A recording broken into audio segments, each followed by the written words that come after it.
Um, on to the Big 12. We'll finish up with this one. I expected more out of BYU. Right? I really did, man. And I just think it's just such a credit to Texas Tech. I'm not crapping on this is not going to be a crap on BYU segment by any means. Texas Tech just looked different. And I know they had the stub their toe moment against Iowa State. I know they flipped back and forth quarterbacks and injuries and different things like that. But man, BYU stepped up in a couple of moments and kept this thing from getting out of hand early. But man, this could have been just a much bigger route than it was. And it was a non-competitive game for 3/4 of it. That was the thing for me watching this was it felt like Texas Tech should have won this by more. They continue to struggle in the red zone and just really finishing off big drives. But BYU had next to nothing up against that defense, that front seven, especially of Texas Tech. And we know we've said it for a long time is that like, this is not your grandfather's Texas Tech. Like they actually play defense, like the recruiting model, the NIL and transfer portal model, it is working out in Lubbock. The challenge, I think, for them offensively, they want to run the football and they can run the football extremely well. The passing game, while Baron Morton, I like a lot. I like his game. There's nobody that really should terrify any defenses within the Power Two. And I think that's where if they draw somebody, within the Big Ten, SEC, or a Notre Dame, for instance, in the first round, I don't think it's going to be that pretty. It was eye-opening to see how much further ahead Texas Tech was than BYU just in terms of overall talent. And this game was never really in doubt. So that's why when I'm looking at the Big 12 now overall, like we talked about like Utah, and I'm like, not even thinking about it. And no disrespect to them and no disrespect to Iowa State and Arizona State, completely different team losing Leavitt. So it's really hard to even include anybody else within the conference. But Texas Tech, what they can build in the next few years is really intriguing. I'm very curious to see how the committee is going to ultimately evaluate the ACC and the Big 12, because I've said it before, it's going to be, is it a message to college football everywhere if you just let in two teams from the Big 12 and the ACC, like the teams that play in the championship games, you just let them both in regardless of the outcome because you're trying to give credibility to those conferences? Because the second you just say your conference champion is in, and the only reason they're in is because they won the freaking conference, do you then automatically start signaling to the rest of college football, your track record will not matter, your quality of play does not matter in comparison to the Big Ten and the SEC? And I think we already knew that, but this would be a pretty decided message if they don't let anybody else, a second team from the ACC or Big 12 in. I think the Big 12 has, I think it's so, and I mentioned this when we were talking maybe about the SEC and we kind of got into the playoff stuff. But again, by putting Utah at 13, unless you're going to move Utah down with no justification, like I don't know what the justification to move Utah down this week would be. I guess you could move them down a spot or two just due to other teams overperform. But I don't think there was anything that makes me think that they're going to do that, especially because all the teams right behind them were those ACC teams that lost. I struggle to see. I don't think they're going to move BYU down very far. I know they lost by 22 and they really should have lost by more if we're being honest. But I mean, it is Texas Tech's conference and then everybody else's. I will say it's interesting. BYU and Cincinnati play next week, and that could certainly have some ramifications on it. Cincinnati still with just the one conference loss. If they were to win that, they would go to the Big 12 championship to maybe be the sacrificial lamb. No disrespect to the Bearcats, but they will go to the Big 12 championship. If they drop another game, like maybe the Big 12 standings are kind of for that second place spot are kind of interesting for a video. But if they were to drop a second game to like a TCU, which they play, and everybody was to finish 8-2 behind them, Utah would get the nod and find a way in. BYU's schedule is not necessarily easy. They play at TCU, and then they play Cincinnati, and then they play at UCF, which I do think they're quite a bit better than UCF, and they would win that. But I don't think it's necessarily easy that BYU or a sure thing that BYU finishes the thing unscathed. But all that said, I don't know that it matters. If BYU does finish unscathed, I think they need to win the conference championship I don't think they could lose again to Texas Tech and get in. But if they, I think a big question is if they were to somehow win that conference championship, would Texas Tech still get the benefit of the doubt because they'd already beaten BYU once? They lost on a neutral field. If it's a close game, do they still kind of slide them in at 10th or whatever, and then give the ACC and the group of five the last two spots? That's a big question to me. And again, it'll probably depend on what happens with Texas and everything else. But it doesn't feel like Texas Tech could lose another game in this conference, even in Arlington. Yeah, the fly in the ointment, and I'm seeing it a lot in our comment section here, is people not wanting to see Notre Dame get in, and Notre Dame's strength of schedule has been called into question. And the thing Notre Dame is hanging their hat on right now is the good losses to Miami and Texas A&M to start the season. And the Miami loss doesn't even look that good anymore because of how much the Hurricanes have struggled. The 1-point loss to Texas A&M at home does look good, but it's also week 2 of the season, so you do need to factor in those things of a team kind of getting out of the blocks. So how much love are you really going to give Notre Dame? But I think this is the thing that college football fans hate about Notre Dame, but they don't necessarily process from a business standpoint, is like, they're going to get in.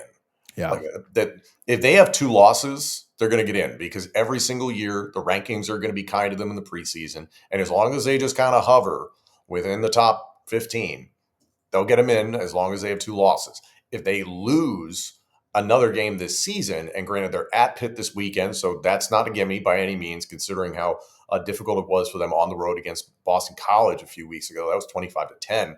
Yeah. Then you're playing Syracuse and Stanford at the end of the season on the road in Palo Alto. Like, they've got some people this year. I don't need to remind Florida State fans what happened there, fortunately. So, I mean, there's no gimmies the rest of the season for Notre Dame. Like, they're going to have to finish this thing off at 10-2. And then, yeah, like, unfortunately, they are going to get in, and that is going to bump somebody from the ACC or Big 12 out. That noon game, Notre Dame and Pittsburgh, with Notre Dame having to go on the road. Notre Dame looked good against Navy. I'm not very high on Navy at all, and I think we thought like earlier in the year, like, oh, maybe that could be a good game if Navy stays ranked or anything. Navy's not good, but they took care of business the way they needed to. Pittsburgh coming off of a bye. I think if you really have your heart set on Notre Dame not making this thing, you need to go out and support Pitt as much as you can. Not that us cheering matters, but I don't think they have a great shot to. Yeah, they're not getting left out, especially because, I mean, Pitt could lose this game and they still could go out and win the conference. Right. I'm not saying they do, but like Pitt's 7-2 conference. Yeah, like they're tied for first right now in the ACC because they only have the one ACC loss.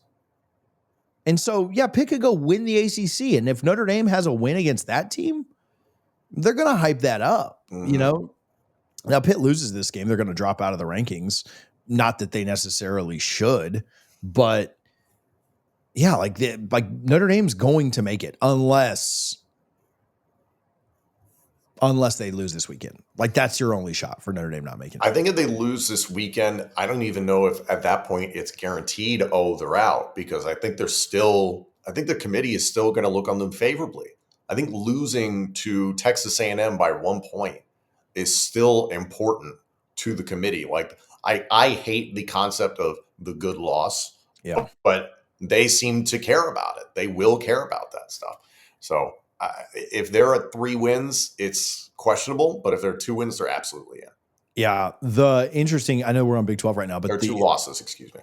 Pitt's remaining schedule is Notre Dame, Georgia Tech, Miami in back-to-back weeks. So that might not even be a good loss for Notre Dame. Right. It could be a great one if they win their last 2, because if they win their last 2, they're going to the ACC championship and they're knocking Georgia Tech out of it and they're knocking Miami out of it. Like, if Pitt loses this Notre Dame game by 3 and then beats Georgia Tech and Miami, they're the favorite to win the conference. Like, who would you take over Pitt in Charlotte? Like, you're not taking Virginia, are you? I'm not taking Louisville. No, especially, like, I don't know what the status of Morris is going the rest of the season. I just have a lot less faith in them. Louisville, I mean, it's Duke or Pitt or Louisville. So here's my question, just to wrap this up. Will USC and Iowa be really pissed at the end of this season? And here's another question. If Michigan beats Ohio State for the 5th year in a row, will Michigan, USC, and Iowa all be like, hey, we're all kind of in the same boat, because I could see those as three lost teams? Yeah. I mean, they're not going to get any consideration, but is that why you're saying like why they'd be pissed? Why they'd be pissed because like we saw how teams with 3 losses were on the bubble last season, and you're going to be dealing with, to your point, like if it's a 10-2 Texas, 10-2 Oklahoma, those teams are obviously going to get preferences because of the wins and losses, and they've had much tougher schedules in the grand scheme of things. But this whole argument of, well, does the Big 12 get a second team? Does the ACC get a second team? I think there would be legitimate gripes from those 3 Big 10 teams, Iowa, USC, and Michigan, if they only had 3 losses and then somehow a second Big 12 or second ACC team got in. They'd be like, what the hell? I'll get right back to the video, but first, let me remind you about our friends over at Sleeper. Make sure that you are using the Sleeper app this college football season, whether you're playing in your eliminator leagues, whether you're playing fantasy football, or whether you're playing the more or less game to make some money with us. You can still deposit on Sleeper and get a 100% match up to $100 by using our code CFA. If you just want to click the link in the description, that'll autofill the code for you. It'll download the app and autofill the code. You don't have to do any work. Put your info in, play the more or less game with us, go get the free plays and make some money with us.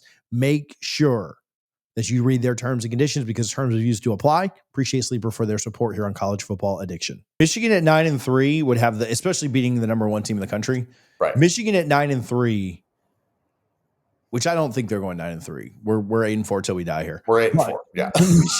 Michigan going 9-3 versus BYU dropping 2 games to Texas Tech in maybe embarrassing fashion, or like a Cincinnati being 10-2 or 11-2, I guess at that point. I think it's going to depend on how much is it an SMU scenario from last week where we're not penalizing that team that loses a conference championship. Yeah.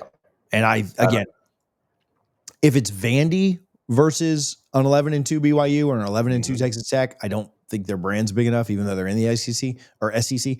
But if it's Texas or Oklahoma, their brand will be big enough. Yeah. And they'll have quality wins at the end. Yeah. Oklahoma's got games against Missouri, Alabama, and LSU. No matter what you think about LSU or Missouri or Bama, whatever, those are good wins. And then same thing for Texas. Like if they beat A&M and Georgia in back-to-back weeks, or I'm sorry, 2 out of 3 weeks, we need to put them in. Like those are good. Yeah. You know, like that would be a situation where I think you put them in. So. And I will say this, I'm probably going to have to eat crow on the Michigan 8-4 stuff because the next 2 weeks at Northwestern and at Maryland, and then you're hosting Ohio State at the end of the season. So I would expect them to beat both Northwestern and Maryland, but on the road in the Big Ten can be challenging. Yeah, if they beat Ohio State, does 10-2 get them in? I mean, barring Texas going 10-2 or Oklahoma going 10-2 because they have that head-to-head. They will play with that head-to-head. Outside, like that's the thing. Their wins are not impressive. Purdue, Michigan State, Washington. Be adding an Ohio State win to it. Right. Wisconsin, Nebraska, and New Mexico, and Central Michigan. So it's like, yeah, the Ohio State thing would be the hood ornament by far. I think being at 10-2, that's the point where you'd have to be like, yeah, like you guys have to really consider getting them in, even if it's the dead last spot. I think if they go 10-2 and that's beating Ohio State, I think you have to put Michigan in. I'd be shocked if you somehow left them out. So call it today. We'll finish with just this. Does the Big 12 get 2 teams in, or is it just 1? Again, I come back to what played out on the field between Texas Tech and BYU. If that's 1-2 across the league right now, the gap is enormous. Yeah, I think they have to consider that. It should be Texas Tech, as long as they win out, they win the conference championship game as we expect them to, then yes, it should just be Tech. I think it's just 1 at this point. BYU needs to upset them in Arlington. And then you're probably asking the question of like, okay, well, now Texas Tech's on the bubble. Are they getting in? Which I do think I would lean yes towards them because they would have split the head-to-head. And I think they would. I think Texas Tech has a better argument to get in by losing than BYU does. Yeah. But we'll see. If you watch this live, do us a favor and hit the subscribe button real quick. The Power 2 here on College Football Addiction. Got a lot of good stuff coming for you this week. We will clip this up too so that people can check out the individual conference and Heisman segments. Tom, I appreciate you hanging out. We'll be back on Wednesday at noon with Cole back in his chair, and we'll do it all over again. But thanks for hanging out.